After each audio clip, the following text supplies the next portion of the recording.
이어서 강의를 진행하도록 하겠습니다. 이제 두 번째 테마는 이제 소송 참가에 관한 얘기인데요.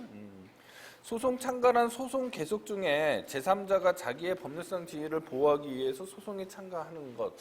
이렇게만 이제 설명하면은 이제 민사소송법적인 어떤 소송 참가 제도에 대한 설명이 됩니다. 그래서 민사소송에 보조 참가라는 게 있고요. 그 다음에 독립당사자 참가라는 게 있고, 공동소송 참가라는 게 있고, 공동소송적 보조참가라는 게 있잖아요. 여기서 공동소송적 보조참가는 필수적 공동소송인의 준하는 지위가 해석상 인정되는 것을 말한다. 이렇게 돼 있습니다. 이거 민사소송법에서 여러분들이 배웠던 겁니다. 그러면 행정소송에서는요. 민사소송에 있는 이런 네 가지 참가 제도가 다 준용이 되겠죠. 와인하시잖아요. 네, 될 겁니다. 근데 행정소송에는 행정소송의 특수한 상황 때문에 이거 외에도 두 가지의 소송 참가 제도가 있어요. 하나는 제3자의 소송 참가라는 게 있고, 또 하나는 행정청의 소송 참가라는 게 있습니다. 제3자의 소송 참가는 민사소송과 마찬가지로 이 제3자의 이익을 보호하기 위해서 제3자의 이익을 보호하기 위해서 생겨난 제도고요. 행정청의 소송 참가는 지금까지 설명했던 소송 참가의 취지하고는 전혀 다르게 소송의 편의 또는 적정한 소송을 위한 그런 제도다. 따라서 제3자의 소송 참가하고 행정청의 소송 참가는 그 입법 취지가 완전히 다르다라고 이해를 하셔야 됩니다. 먼저 설명해 드릴 거는 제3자의 소송 참가인데요. 자, 제3자의 소송 참가는 소송의 결과에 따라 권리 또는 이익의 침해를 받을 제3자가 있는 경우 법원이 당사자 또는 제3자의 신청 또는 직권에 의하여 그 제3자를 소송에 참가시키는 제도를 말한다. 이렇게 설명을 하는데 왜 이런 문제가 생기느냐. 자, 행정소송의 경우에는요. 처분이죠. 처분의 취소 소송이 이제 대부분의 소송이 되니까 처분이 취소가 되면 그게 그 양 당사자에서만 처분이 취소가 되는 게 아니고요. 대세적 효력이 있습니다. 대세적 효력이 있기 때문에 예컨대 그 처분으로 인해서 어떤 이 권리가 또는 뭐 이익을 받는 사람이 있었는데 말이죠. 이익을 받는 사람이 당사자가 아니잖아요. 아닌데 그 처분이 어느 날 취소됨으로 인해서 손해를 볼 수가 있죠.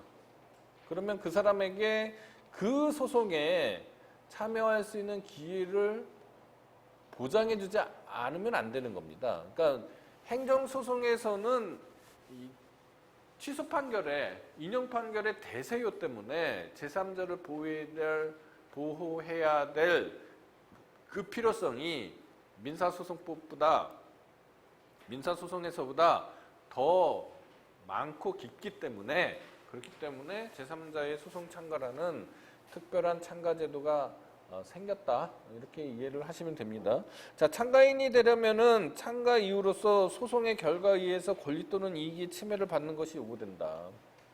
자, 주문 그 자체에서 권리 이익이 박탈되는 게 바로 나타날 수도 있고요. 그렇지 않고 그 판결의 취지에 따라서 행정청이 행동해야 되는 그 결과 권리이익이 박탈될 수도 있겠다. 이런 경우에도 여기서 말하는 참가의 이익이 있다라고 설명을 합니다. 있다라고. 여기서 말하는 제3자는 소송 당사자 이외의 자를 말하고, 그 다음에 소송 참가에 대해서 법률상 이익이 있어야 된다는 거고, 원고와 피고 어느 쪽에도 참가할 수 있다. 자, 예를 들어서요. 자, 지금 이렇게까지 설명하면은 여러분들이 뭐 대략은 알 수 있지만 그래도 조금 더 피부에 와닿게 예를 들어서 설명을 해드리겠습니다. 우리가 지난번에 경원자 소송에서 설명을 해드렸는데요. 자, A라는 사람이 있고 B라는 사람이 있어요. 행정청이 있죠. 자, A에 대해서는 면허를 발급해줬고요. B에 대해서는 거부 처분을 했습니다. 자, 그러면은 B가 소송을 제기하겠죠? 원고가 돼서. 원고가 돼서 거부처분 취소 소송을 제기하든지 아니면은 A에 대한 면허처분 취소 소송을 제기하든지 뭐든지 하지 않겠습니까? 네. 자, 하게 되면 이 B가 원고고요. 피고는 누구예요? 피고는 거부처분을 행한 행정청이겠죠. 그렇죠? 그런데 여러분들이 행정청의 담당 공무원의 입장에 있다고 쳐보자고요. 그러면은 여러분들이 솔직히 말해서 A가 면허를 갖든 B가 면허를 갖든 큰 이해관계는 없는 거죠. 소송이 치열해지지 않을 수가 있죠. 그러니까 행정청, 피고 입장에서는 그냥 자기가 적법한 행정을 했다라는 것만 확인받고 싶은 정도의 이해관계이지, 뭐 임대차 계약에서 임차인하고 임대인 사이의 어떤 권리 의무에 관한 치열한 다툼 정도에 미치지는 않을 수 있잖아요. 그렇죠? 그러면은 실질적으로 이 B를 상대해야 될 당사자는 누구겠어요? A죠. 그러니까 A에게 이 소송에 B가 행정청을 상대로 한 이 항고 소송에 A가 참가를 해서, 그죠? 소송 절차에서 절차적 기회를 받아야겠죠. 네, 그래서 제3자의 소송 참가 제도라는 게 있다는 겁니다. 만약에요, A가 이 소송에 귀책 사유 없이, 귀책 사유 뭐 알고도 안 나갔으면 몰라도 귀책 사유 없이 소송 참가를 하지 못했습니다. 근데 처분이 취소가 됐어요. 그러면은 뭔가 A에게는 소송 참가를 귀책 사유 없이 못했으니까 이 법률관계에, 이 소송관계에 참가할 수 있는 기회는 한 번 정도는 더 줘야 되지 않겠습니까? 맞죠? 네, 그래서 이런 경우에는 제3자의 재심이라는 게 있습니다. 뒤에 나중에 다시 설명하는데 제3자의 재심 제도가 있습니다. 그러니까 이 A는 귀책 사유가 귀책 사유 없으면은 그러니까 이 소송에 제3자의 소송 참가를 하든지 설령 귀책 사유 없이 소송 참가를 못했으면 제3자의 재심을 제기할 수 있다. 이렇게 이해를 하시면 됩니다. 자, 참가의 절차는 직권 소송 참가도, 그러니까 직권으로 소송 참가를 할 수도 있지만은 참가 신청을 할 수도 있어요. 참가의 허부 결정에 대해서는 허가 여부를 재판을 한다. 그러니까 이의를 제기하지 않더라도 허가 여부를 결정해 주는데 민사소송법에서 말하는 보조 참가의 경우에는 이의가 있는 경우에만 결정을 하죠. 그리고 즉시 항고를 하는 거고요. 나머지는 그냥 보시면 되는데 중요한 거는 참가한 다음에 참가인의 지위 문제입니다. 자, 참가인의 지위가 어떤 지위를 인정해 주느냐? 필수적 공동소송에서의 공동소송인에 준하는 지위에 서게 돼서 해석론으로 공동소송적 보조참가라고 해석을 합니다. 공동소송적 보조참가. 따라서 공동소송인 중 한 사람이 한 유리한 소송행위는 모두를 위해서 효력이 있지만 불유한 행위는 모두가 함께하지 않으면 효력이 없다. 그러나 소위치 않은 피참가인이 혼자서도 할 수 있다. 이렇게 되는 건데 여기에 관한 여러 가지 세세한 문제들이 있죠. 거기에 대한 설명은 민사소송법 교과서를 읽어보시기 바랍니다. 지금 여기에 나와 있는 행정소송법에서 제가 설명해드린 것보다 민사소송법 교과서에 훨씬 더 많은 양의 더 세세한 부분에 설명이 있죠. 꼭 알아두셔야 되겠죠. 민사소송법을 위해서라도. 말씀드렸다시피 제3자는 판결의 효력을 받는데 만약에 귀책 사유 없이 소송 참가를 하지 못하면 그러면은 제3자의 재심이라는 제도가 있다라고 설명을 드렸고요. 자, 그럼 민사소송에 의한 참가, 아까 말씀드렸던 보조 참가, 독립당사자 참가, 공동소속적 참가, 공동소송적 보조 참가 다 허용이 됩니다. 다 허용이 되는데 이제 보조 참가가 주로 민사소송에서 많이 일어나잖아요. 그러면은 행정소송에서도 보조 참가가 당연히 허용이 되면은 이 보조 참가인의 지위는 그럼 어떻게 되는 거냐? 판결은 말씀드렸다시피 대세효가 있기 때문에 보조 참가를 했다고 하더라도 그 판결의 효력을 받게 되잖아요. 그러니까 결국은 보조 참가를 했지만은 공동소송적 보조 참가와 같은 지위에 있게 된다라는 게 판례예요. 자, 이렇게 되면 이제 한 가지 의문이죠.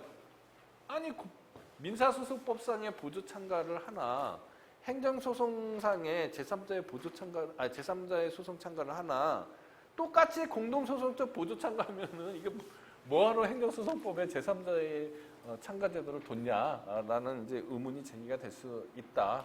이런 설명이고요. 자, 두 번째 말씀드리고 싶은 거는 행정청의 소송 참가입니다.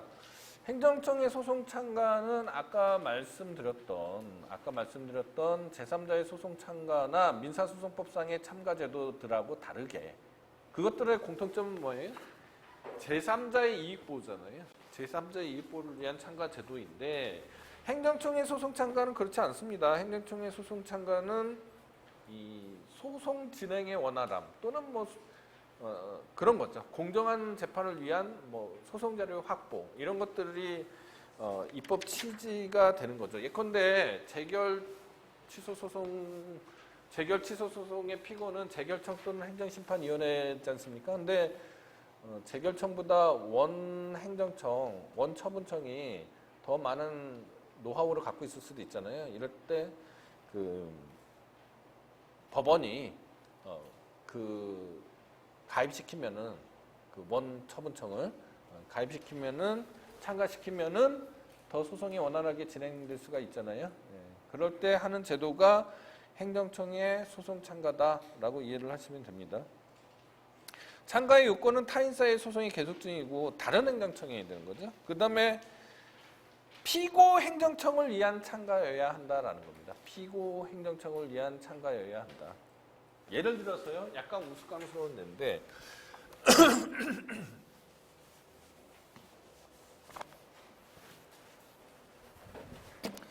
자, 지방노동위원회가 있어요. 진노위가 있는데 지방노동위원회의 초심 판정을 처분이라고 그러고요. 진노위의 초심 판정에 대한 불복을 중노위에 하도록 되어 있습니다. 중노위의 판정을 재심 판정이라고 하는데 지금 판례가 아니라 지금 일반적인 해석론은 원처분주의를 이때는 채택하지 않은 거라고 보기 때문에 재결주의라고 보기 때문에 중앙노동위원회 위원장, 아까 피고적격 때 잠깐 설명했잖아요. 중앙노동위원회 위원장을 상대로 재심 판정 취소 소송을 제기해야 됩니다. 그러면은 진노위에 사용자가 있고 노동자가 있는데 이 근로자가 만약에 진노위에 부당 노동행위 구제 신청을 해서 받아줬단 말입니다. 승소를 했어요. 진노위에서 이겼어요. 그러면은 사용자가 진노위에 초심 판정 취소 소송을 취소 심판을 제기하겠죠. 그죠? 그러면은 원고가 근데 졌어요. 그러면은 이 사용자가 이제 소송을 제기하겠죠. 그러면은 원고가 사용자이고, 그죠? 피고는 중앙행정심판위원회예요. 여기까지 얘기했죠? 그런데 진노위에서 내 판정이 잘 됐다고 생각하고서 조금 설명이 부족하네요. 근데 어쨌거나 이거 상황은 이해하셨죠? 피고인 중앙행정심판위원회의 행정청의 소송 참가를 하지 않고 원고인 사용자에 대한 소송 참가를 했단 말이죠. 그럼 되냐는 거지. 될 듯 하기도 하지만 그렇게 되면은 좀 나라 꼴이 묶여지죠? 진도이가 원고편을 들면서 이상하잖아. 어쨌거나 행정청의 소송 참가는 피고 행정청을 위해서만 가능하다라는 겁니다. 그러니까 안 되는 거죠. 그러니까 좀 설명이 부족했는데, 자, 사용자가 있고 근로자가 있어요. 그죠? 근로자가. 그래서 초심 판정은 근로자한테 유리한 판정이 낫다고 치자고요. 그러면은 사용자가 재심 판정을 요구하겠죠? 근데 중노위에서 진노위 판정을 취소하고 사용자 편을 들었습니다. 그러면은 원고가 근로자가 될 거고, 그죠? 맞죠? 근로자가 중노위에서 졌으니까. 그리고 피고는 중앙행정심판위원회인데, 중앙노동위원회인데, 지방노동위원회가 행정청에 소송 참가를 하면서 자기는 노동자 편을 들었었으니까 이게 맞다라고 하고서 여기에 소송 참가를 하는 것은 허용되지 않는다라는 얘기예요. 참가의 절차는 법원의 직권이나 당사자 또는 당의 행정청의 신청에 의하고, 참가 행정청의 지위는 민사소송법으로 따지면 보조 참가인의 지위에 있게 된다라고 이해를 하시기 바랍니다. 그 다음에 소송상의 대리인이에요. 소송상 대리인은 원칙적으로 민사소송법에 있는 조항들이 그대로 적용이 돼서 크게 뭐 설명할 건 없는데, 다만 국가소송법이라는 법이 있어요. 국가를 당사자로 하는 소송에 관한 법률이라는 법이 있거든요. 국가소송법은 두 가지 소송에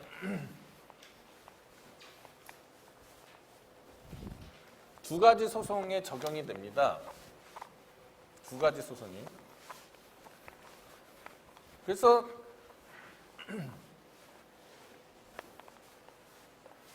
국가소송은 두 가지 소송에 적용되는데, 하나는 국가소송에 적용되고요. 국가소송법이라는 법이 국가소송에 적용되고, 또 하나는 행정소송에 적용이 되는데, 우리가 생각하는 행정소송, 우리가 생각하는 국가소송하고 개념이 달라요. 어떻게 돼 있냐면, 국가소송법이라는 법에는 국가소송은 원고든 피고든 참가인이든 한쪽 당사자가 대한민국이기만 하면 소송 유형하고 관계없습니다. 소송 유형하고 관계없습니다. 대한민국이기만 하면 국가소송이 있고요. 그 다음에 행정소송은 우리가 생각하는 뭐 이 항고소송, 당사소송 이런 게 아니고요. 행정청의 장, 행정조직법상의 행정청이겠죠. 행정청의 장이 수행하는 소송이면 무조건 행정소송이에요. 그러니까 우리가 생각하는 국가소송이나 행정소송하고 개념이 안 맞을 수가 있어요. 국가소송법에 별도로 개념을 만든 거예요. 그래서 국가소송법에 적용되는 소송은 국가소송하고 행정소송인데, 이거는 소송의 주체를 기준으로, 소송의 당사자를 기준으로 한 분류이지 소송 유형하고는 전혀 관계가 없다. 일단 이것이 이해가 되어야지 국가소송법이 이해가 됩니다. 그렇게 돼 있는데, 자, 그럼 법무부 장관은 어떤 역할을 하냐? 국가소송에서는 법무부 장관이 대표권을 가져요. 그래서 대한민국이 뭐 민사소송의 원고가 되거나 피고가 되는 경우에는 법무부 장관이 나서서 소송의 대표자가 돼서 소송을 진행하는데, 행정소송은요? 행정소송은 국가소송은 그러니까 법무부 장관이고요. 행정소송은 행정청의 장이 대표권을 갖습니다. 그리고 법무부 장관은 뭘 갖냐면은 여기에 대한 감독권을 가져요.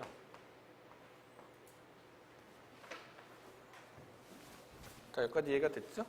그러면 행정청이 장의하는 소송은 반드시 항고소송만 있는 건 아니죠. 기관소송도 있을 수 있고, 그죠?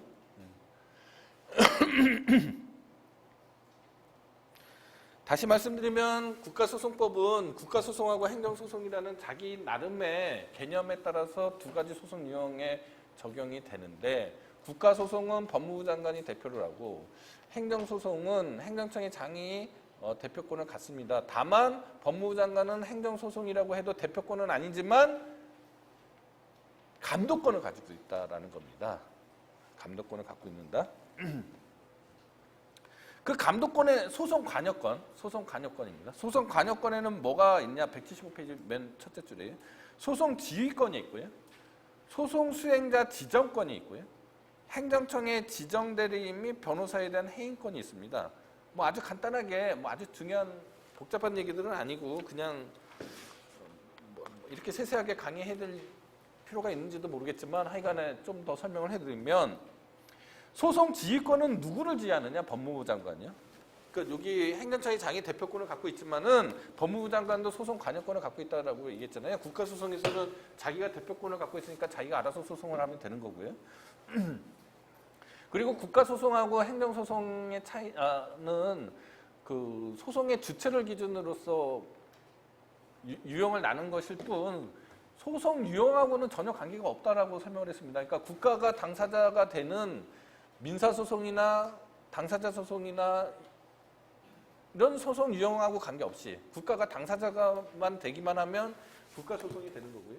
행정청의 장이 당사자가 되면은 뭐 항고소송이든 기관소송이든 뭐든 간에 행정소송이 되는 거라고 설명을 했습니다. 여기까지 이해를 했고 그 다음에 대표권을 국가소송은 법무부 장관이 행정소송은 행정청의 장이 갖는다고 얘기를 했고 다만 행정소송에서 법무부 장관은 소송 관여권을 갖고 있는데 그 소송 관여권은 세 가지로 나눠서 소송 지휘권이 있고 소송 수행자 지정권이 있고 행정청의 지정대리인 및 변호사에 대한 해임권이 있다라고 설명을 하는 거예요. 그럼 하나씩 보면은 소송 지휘권은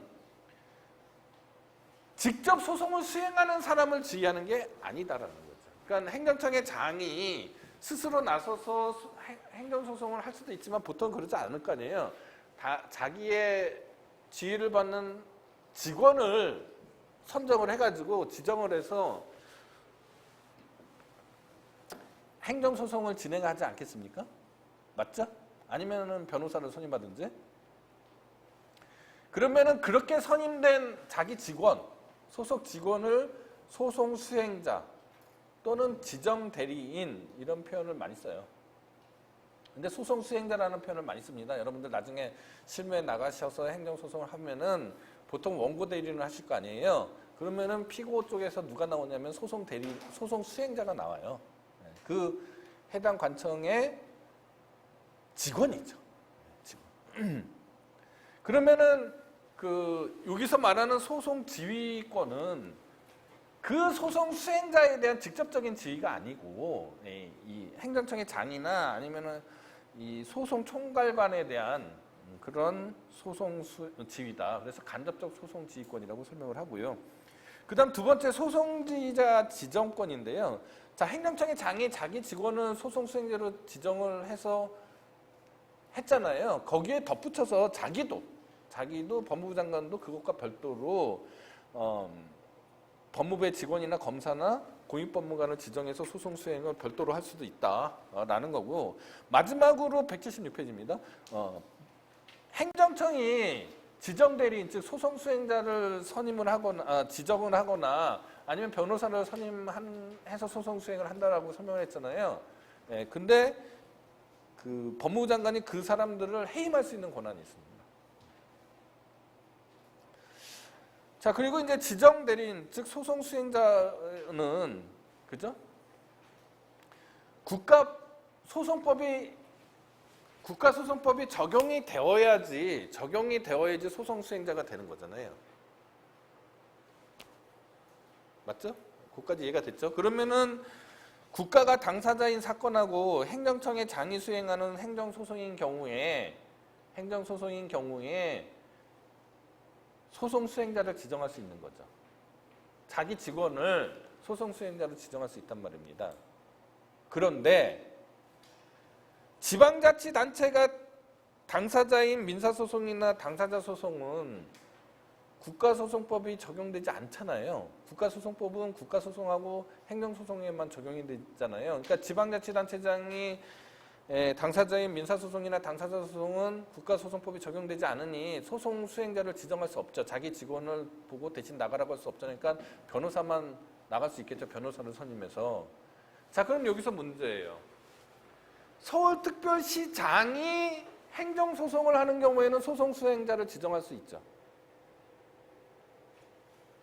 행정청의 장이 수행하는 소송이 행정소송이니까.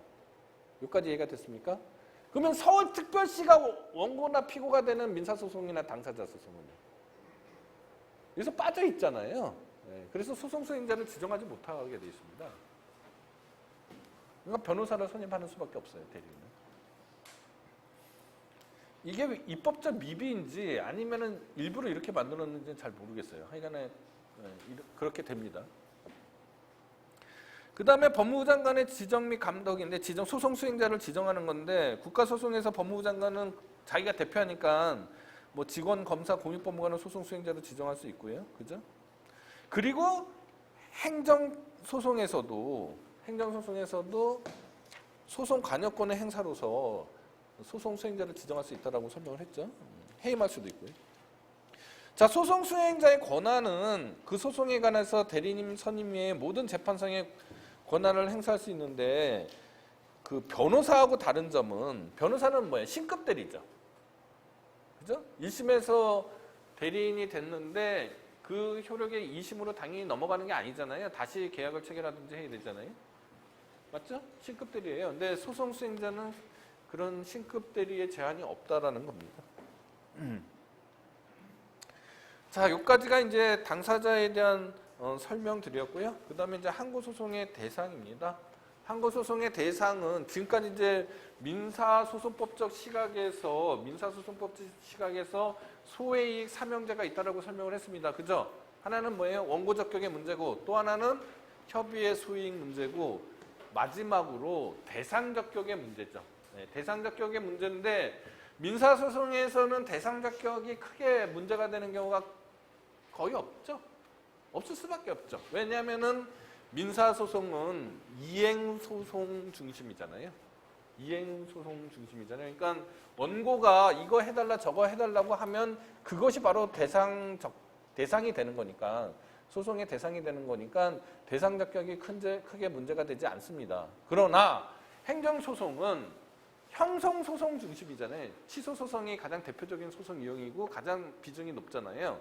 그러니까 취소소송에서는 뭘 취소해야 되는지가 문제가 되는 거죠.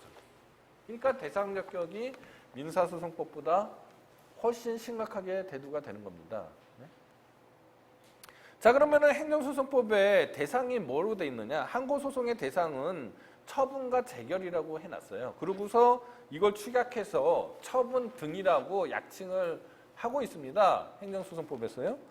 그리고 처분 등은 처분 플러스 재결이잖아요. 근데 곰곰이 여러분들한테 지난번에도 여러 번 말씀드렸지만 재결도 준사법적 법률행위, 준사법적 행정행위 면서 확인적 행정행위이잖아요. 그러니까 결국은 재결도 처분이긴 한데, 그러니까 처분이라고만 해도 뭐 틀린 건 아닌데, 잘못된 건 아닌데, 굳이 이건 이제 구분해서 처분하고 재결을 구분을 해놨습니다. 자, 처분이나 재결이 아니면 항고소송의 대상이 되지 않기 때문에 각하되는 거죠. 그러니까 처분이나 재결인지 여부가 일단 통과가 되어야지 이 항고소송, 특히 취소소송을 제기할 수 있는 기본이 되는 겁니다. 그래서 이 처분인지 아닌지 여부가 소송 요건이 되고요.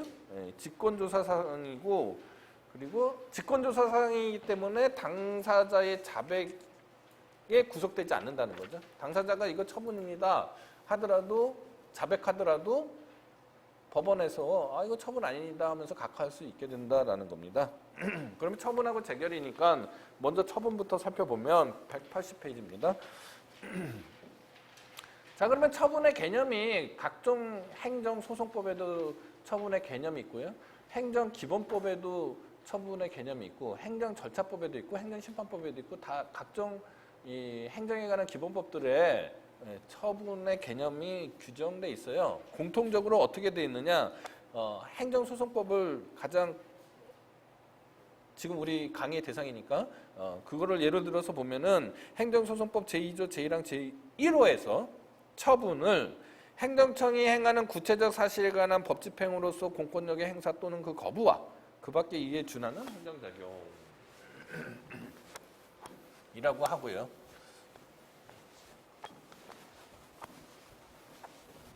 자, 봅시다. 행정청이 행하는요. 그죠? 행하는 구체적 사실에 관한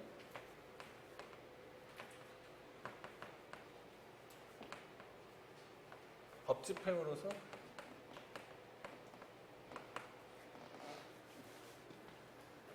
공권력의 행사 또는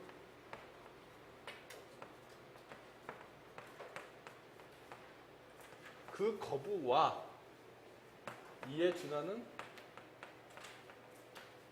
행정작용. 이게 처분이에요.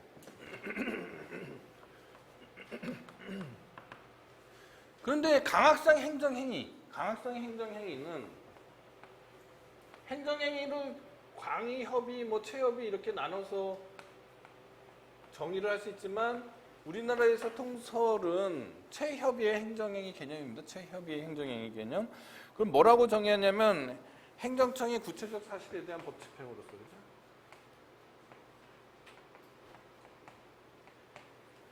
구체적 사실에 대한 법 집행으로서 뭐라고 돼 있죠? 행하는 권력적, 단독적 공법주의.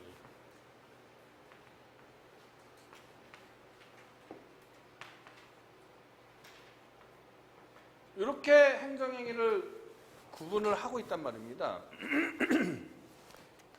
그러면은 이게 도대체 같은 거냐 다른 거냐? 같은 거냐 다른 거냐? 이게 같다고 하면은 실체법적 처분 개념설 이자 일원설이 되는 거죠. 그러니까 쟁송법적 처분과 실체법적 행정행위가 같다. 그러면은 이 행정법을 설명하기가 굉장히 편하죠. 실체법상의 설명하고 쟁송법상의 소송법상의 설명이 그대로 아구가 딱딱 맞아 떨어져서 이론적으로 설명하기가 되게 좋잖아요. 맞죠? 이게 다르다. 특히 처분 개념이 행정행위 개념보다 넓은 거다. 이렇게 되면은 쟁송법적 처분하고 실체법적 처분이 다른 거가 되는 거고 이원설이 되는 거죠. 그러니까 처분을 실체법을 설명할 때의 처분하고 쟁송법을 설명할 때의 처분이 다른 게 되는 거잖아요. 그러니까 이원설이 되는 거죠. 그러면은 딱 보면은 여러분한테 설명 안 해도 이원설이 맞겠어요? 이론설이 맞겠어요? 현재 상태에서.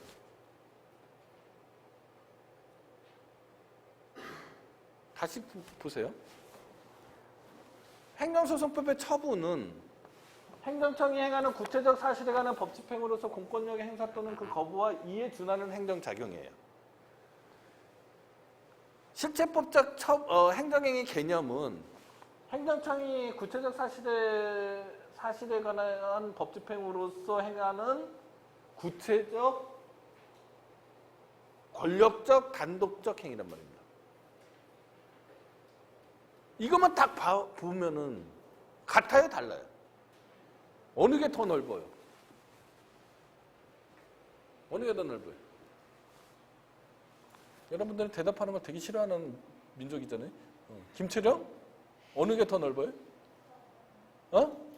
처분이 더 넓죠. 뭐가 붙어 있어요?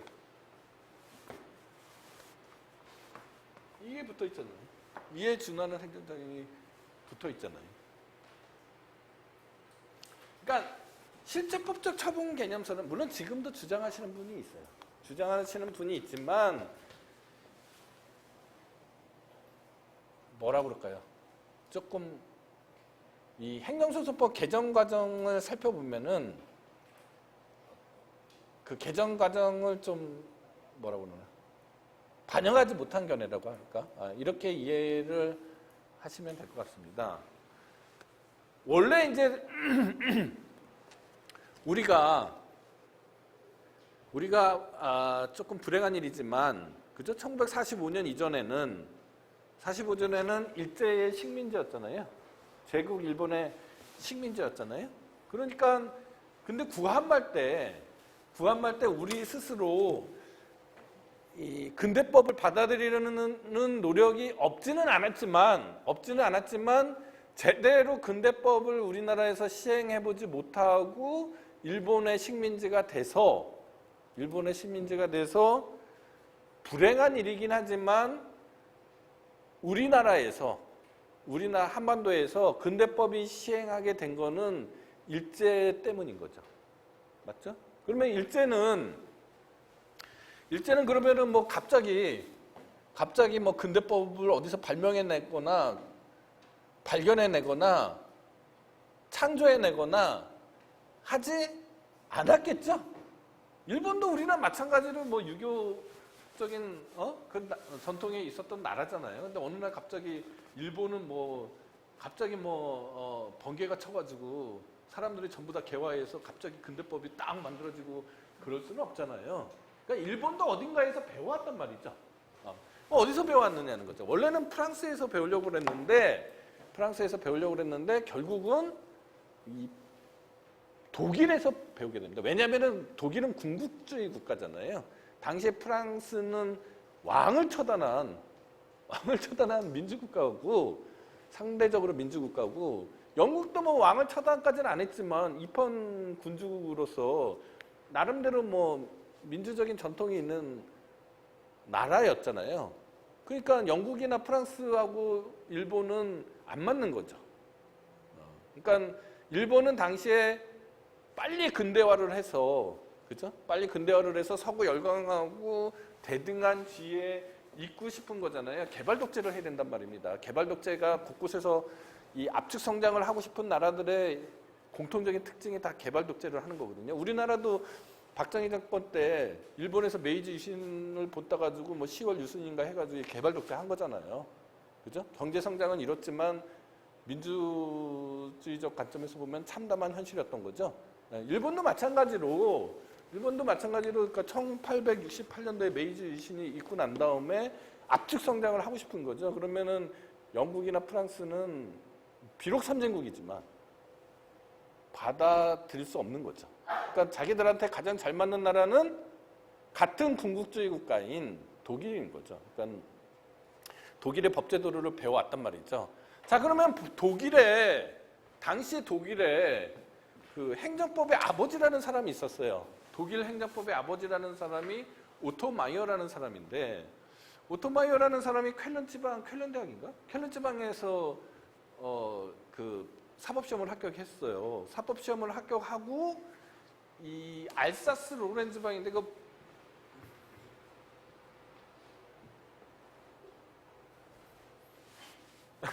갑자기 스트라스부르. 죄송합니다. 스트라스부르 지역으로 가서 변호사 활동을 했습니다. 왜냐하면 스트라스부르는 그 당시에 이제 그 보불 전쟁에서 프로이센이 뜻밖에도 프랑스를 박살을 냈잖아요. 박살을 내가지고 이제 어떤 때는 독일이 세력이 강하면은 독일 땅이 됐다가 프랑스가 세력이 강하면은 프랑스 땅이 되는 데가 있잖아요. 뭐 알사스 로렌 지방이라고 해서 여러분들 뭐 초등학교 때인가에 보면은 뭐 마지막 수업 해가지고 뭐 내일은 뭐 프랑스 말을 못해 하면서 찔찔 짜고 뭐 이런 소설이 있었잖아요. 그 동네예요, 그 동네. 스트라스부르. 스트라스부르가 고대에는 상당히 우리 고려대학교하고는 관계가 좀 있습니다. 여러분들의 선배인 서정원 선수라고 있어요. 몰라요? 축구 선수 서정원. 고려대학교 스트라이커였는데 이 사람이 스트라스부르 팀에 있었습니다. 별걸 다 알죠? 그리고 스트라스부르는 지금 아마 유럽위원회가 있나? 유럽집행위원회가 있나? 그러니까 뭐 그렇잖아요. 그 스트라스부르에서 이 사람이 이제 돈을 많이 벌었는데 원래 이제 공부를 좋아하니까 스트라스부르 대학의 교수가 되고 싶었는데 그 스트라스부르에 있는 그 민법 교수가 되고 싶었어요. 민법 전문가였고. 예, 그래서 스트라스부르에 있는 민법 교수가 되고 싶었는데 이미 있는 민법 교수가 있잖아요. 텃세를 부린 거예요. 얘가 들어오면은 자기가 좀 위태로울 것 같아서 너가 교수가 되는 건 좋은데 행정법 해라 이렇게 된 거죠. 그래서 이 오토 마이어라는 사람이 이제 행정법 교수가 됐습니다. 행정법 교수가 됐는데 이 사람이 그 프랑스어도 잘하고 원래 민법에 정통이 있다고 그랬잖아요. 그러니까 민법도 잘하고 한 거죠. 그래서 지금 우리 행정행위라든지 이런 행정상의 법률관계 이런 것들이 다 민법적 기반 하에서 만들어졌잖아요. 제가 누차 설명했지만 맞죠? 법률행위적 행정이 뭐 준법률행위적 다 이거 민법에서 했던 사고가 이렇게 행정법으로 넘어오는 거 아닙니까? 그게 그 오토 마이어라는 사람이 이 민법의 전문가였기 때문에 민법에서의 법률행위 개념하고 그 다음에 국가적 행위로서 가장 엄격한 게 뭐예요? 판결이죠. 판결의 효력 이런 것 등등을 이렇게 막 섞어가지고 잘 조합해서 행정행위의 개념을 만들어낸 거예요. 만들어냈는데 이게 프랑스가 그 당시에 더 선진국이잖아요. 근데 프랑스는 이제 막 국가를 상대로 막 소송도 하고 막 이러는 거죠. 근데 독일에서는 조금 상상하기 어려운 일이니 이 과연 국가 행위를 모두 다 소송의 대상으로 삼을 수 있는 거냐 도대체. 에 대한 생각도 있었죠. 그래서 이 법률행위하고 이 뭐 등등 민법적 사고를 조합해가지고 또 프랑스 판례들을 많이 검토를 해서 이 행정행위라는 개념을 만들어낸 겁니다. 그러니까 행정행위는 태어날 때부터 뭐를 의식하고 만들어진 거예요? 뭐? 소송을 의식하고 만들어진 거죠. 그렇죠?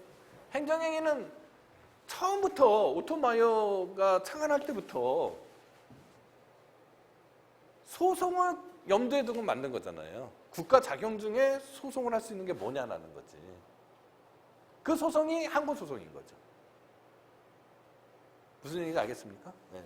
그래서 그 오토마이어가 그 행정행위라는 것들을 중심으로 해가지고 행정법 총론 체계를 짜요.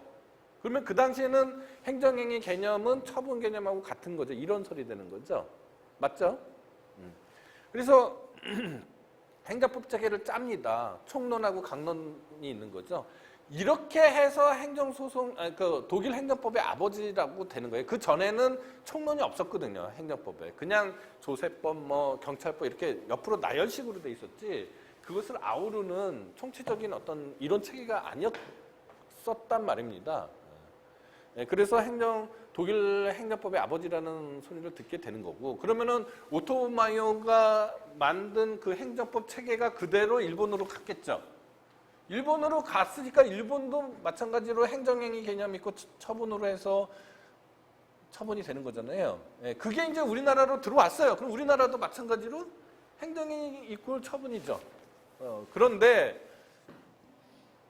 그러니 행정행위 개념에 맞아야지 항고소송을 제기할 수 있잖아요. 그럼 다시 한번 말씀드리면은 행정청이 구체적 사실에 관한 법 집행으로서 행하는 권력적 단독적 공법행위여야만 항고소송을 할 수 있는 거잖아요. 그런데 이 판례가 자꾸 누적되고 해석론이 누적하면 누적할수록 요 문구에 얽매이게 되는 거죠. 얽매이게 되니까 이 국민들이 법원에 무슨 소송만 제기하면 행정행위 개념이 안 맞네 하면서 각하를 띡 하고 이렇게 되는 문제가 생긴 거죠. 그래서 1984년도에 행정소송법이 전부 개정될 때에 이래서는 안 되겠다 해서 처분 개념을 새로 만든 겁니다. 그래서 그게 정성법적 처분 개념이 되는 거예요. 그러니까 필연적으로 처분 개념은 기존의 행정행위 개념보다 넓을 수밖에 없는 거죠. 지금의 역사적 경위를 살펴보면 맞습니까? 그러면은 현재 상태에서는 쟁송법적 처분 개념설이겠어요? 실체법적 처분 개념설이 맞겠어요? 쟁송법적 처분 개념설이 돼야 되는 거죠. 맞죠? 자, 그럼 쟁송법적 처분 개념설에 따르면은 어떻게 되느냐?